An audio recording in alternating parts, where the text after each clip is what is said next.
You want to pay $100 for a video game, don't you? You probably want to pay $100 for this video game, a AAA video game, right? Because you want to support the developers, you want to support the publisher, you want to support the multi-million-dollar company with your hard-earned money, and you want to pay $100 for this because you know you're not paying the right price for it right now. You agree with me, don't you?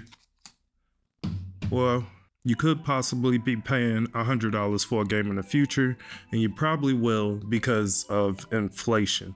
Even though games haven't gone up for inflation in many years, and in fact, you could buy more video games today than you ever could in the past, even with the $70 price tag for most video games. So let's go throughout history and let me prove it to you, instead of just saying it. So there's rumors that Diablo 4 DLC may cost $100, which doesn't make any sense to me because it's a DLC.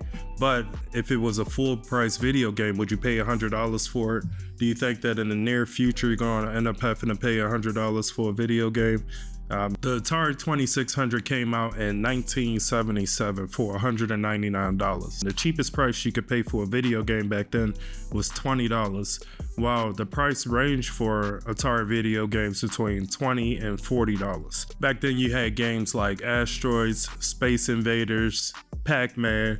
All of these were arcade imports that weren't the same graphical quality, but the good thing was you could finally take a video game home and play it in your house with your friends. The wages, according to the Bureau of Labor Statistics for non-supervisory employees, an average throughout the United States in 1977, you were making around $5.59. So depending on whether the video game was $20 or $40, if you brought the most expensive video game at $40, it would take you a full day of work to purchase one video game, 8 hours to purchase one game. So the next major video game consoles to come out was the NES, Nintendo Entertainment System, and the Sega Master System. Both of those released for around $200. NES was my first system, and it came with Super Mario Brothers.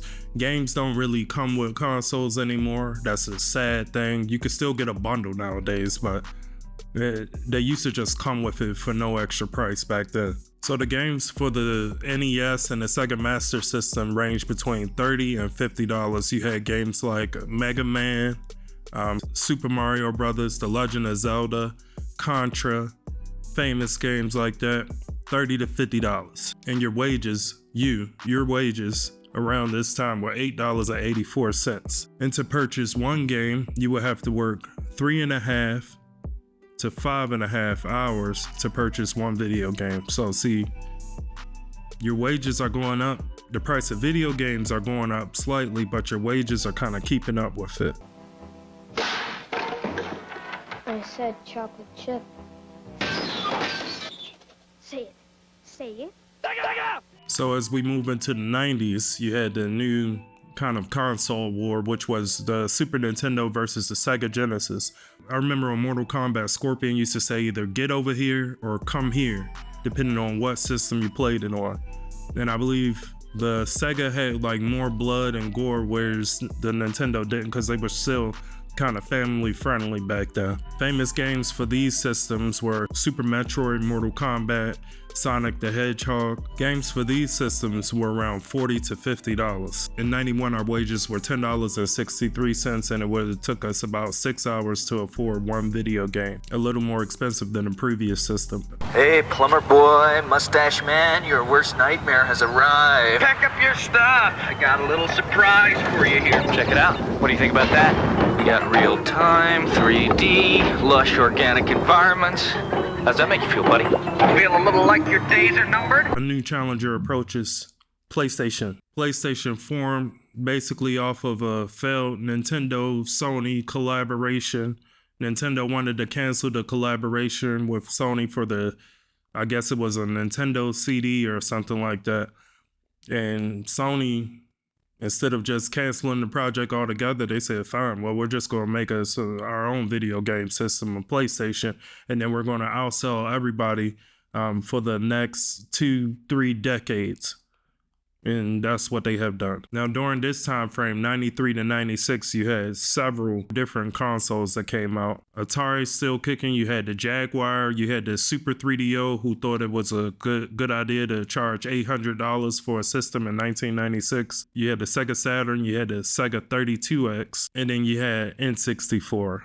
Basically battling out this time with Sega Saturn, N64, PlayStation. Mostly N64 and PlayStation. Game prices vary wildly. You had some games that were $40 and all the way up to $80. I remember Ocarina of Time was $60. I had a bundle from Toys R Us. It came with a gold controller and Ocarina of Time. I loved it. We're going to go with $60, which was a popular price for, I guess, what you would call AAA games now at the time. And the wages that you would have made in 1996 and quarter four 1996 is $12.26. You could have bought a game for about 5 hours of work. It's the 99 to the 2000s. And Sega is holding on for dear life, y'all. In 99 to 2001, we got the Dreamcast, we got the PS2, we got the GameCube, and we got the Xbox One. The first Xbox One, not the second Xbox One that will come out like 10 years later. That's also called Xbox One. Dreamcast and PS2 games were about $40 to $50. GameCube and the Xbox games were $50 to $60. And you had games like the first voice-acted Final Fantasy game, Soul Calibur, Super Smash Bros. Melee, Halo, Phantasy Star Online, one of the first like online RPGs on console that was on Dreamcast ahead of its time. And by the end of 2001, you were making $12.23. Most of the high price games were $60, which means it would take you 4.5 hours of work to purchase one video game. Rest in peace, y'all, to Sega as a console. You got the Xbox 360, the PS3, and Nintendo Wii, which was a game system for grandmoms and grandfathers and moms and 4-year-olds. These all came out between 2005 and 2006, and if you was a real one, you had the PS Triple. On release, the Xbox 360, the premium version, was $399. The PS3 20GB was actually more expensive than the PS5, $599. Of course, they dropped their price down pretty quickly to compete with Microsoft. The Wii was only $249. And in 2006, our average wages were $17 and a penny. The games cost $60, and that is one game for only 3.5 hours of work. And you probably deserve to pay $100 for a video game. Doesn't matter if they release your video game broken or hide stuff behind paywalls. You just want to pay $100 for it because you want to support the publisher and you want to support the big companies. Okay, let me keep going. In 2012 to 2013, your grandma was really happy. Woo! Also, the 4-year-old who's now maybe 6, I can't do math well, they really liked the Wii U. And for adults and teens, we had the PS4 and the Xbox One. PS4 was a clear winner. PlayStation has been beating Microsoft and everybody's ass to this very day. Although I don't participate in console wars, I have both. During this time, we get games like Horizon Zero Dawn, The Last of Us Part 2. We also got The Last of Us Part 1 again, remake. And then on PS5, you would eventually get The Last of Us Part 2, which is a remake of the Part 2. And I think you also got a remake of Part 1, which is the remake of Part 1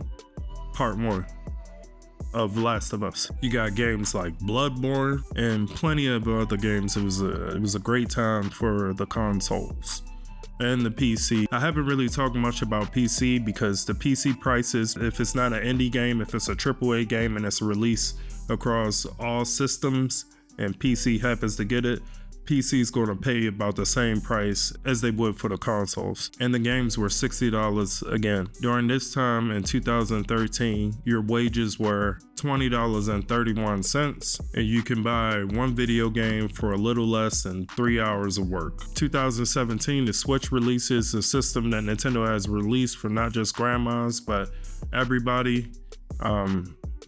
You don't have to fake workout with your system, although you can fake workout with the system. Instead of going to the gym, you can dance around with your little Joy-Con in your living room. And the games were still $60, but we're going to move straight to 2020 because it's only 3 years later. And in 2020, late 2020, that's this generation that we're still in of consoles, the PlayStation 5 and the Xbox Series X and Series S. The PS5 and the Xbox, the higher model versions were $499, which is about the same price as they cost like a decade ago. And yo, hold on to your britches, but our games are now $70. But our wages are $29.40, which means that you can get one video game for only 2.5 hours of work. Now, knowing this, should you pay $100 for a video game? I mean, when video games first released, it took you a whole 8 hours to buy the most expensive version of it. Now you could buy close to 4 video games in one day with your salary. And I know you feel bad about that. I know you feel so bad about that for the poor publishers who are charging you, just $70 to come out with half-finished games and, charge you with microtransactions. And you really love that. You feel bad. And you want to pay $100. And with everything going up in our economy, should you pay $100 for a video game? Here's my opinion on it. You got games like Hellblade 2 that came out recently, $40 for a pretty fantastic video game that you could play with your friends. The price of groceries is up. The price of everything is up. If you watch my previous video about candy bars, you could buy 50% less candy bars than you could in the 60s. Even though games have bigger budgets, they still want to keep you at the same price.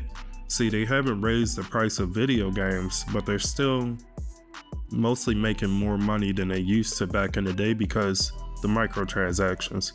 So they can afford to keep charging you the same price a decade later and a decade later because of microtransactions, but eventually they're gonna go up. They seem to rise it up about $10 every generation now. So yeah, eventually you're gonna have to pay $100 for a video game.